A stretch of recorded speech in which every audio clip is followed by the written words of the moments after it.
ओम साईराम मित्रांनो, आज गुरुपौर्णिमेचा पवित्र दिवस आहे. तर चला साईबाबा पालखी सोहळ्यामध्ये माझ्या व्लॉगमधून सहभागी होऊयात. गुरुपौर्णिमा जवळ आली की पुण्यात भक्तीची एक वेगळीच ऊर्जा पसरते आणि त्याचं सर्वात सुंदर रूप म्हणजे साईबाबा पालखी सोहळा. पालखी दरवर्षी कसबा पेठेतून शिर्डीच्या दिशेने रवाना होते.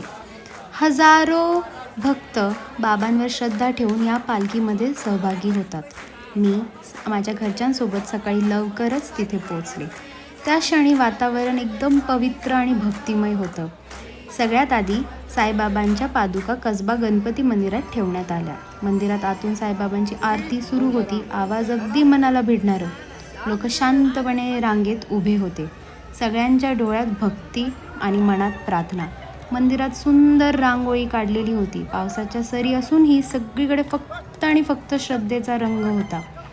मग त्या पावन पादुका पालखीमध्ये ठेवण्यात आल्या आणि बाहेर सुरू झाला भक्तीचा जल्लोष. घोडे सजलेले होते. पालखी फुलांनी भरलेली होती.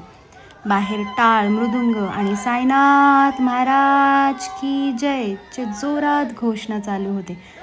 कानाला इतकं छान वाटत होतं ते ऐकायला, काय सांगू मी तुम्हाला. चारी दिशेंनी बाबांच्या नावाचा जप कानावर पडत होता. आमच्या कपाळावर तिलक लावलं. हा एक लहानसा क्षण, पण त्या दिवशी हाच क्षण आमच्यासाठी सर्वात मोठा एक आशीर्वाद होता जणू. लोक पालखीसमोर नाचत होते. महिलांनी फुगडी खेळायला सुरुवात केली. गाणं, भजन आणि भक्ती सगळं एकत्र मिसळलेलं.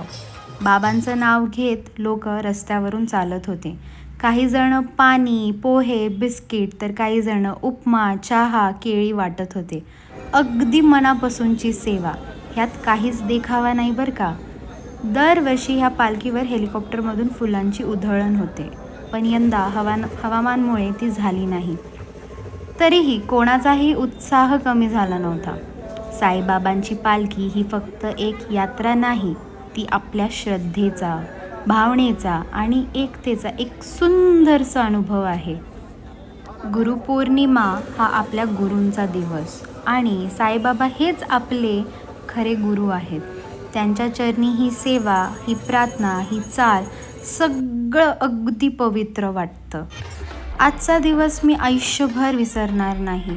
जे मी अनुभवले ते हृदयात कायमचे कोरले गेले. चला पुन्हा भेटूया नंतर कधी एका नवीन ब्लॉगसोबत. तोपर्यंत काळजी घ्या.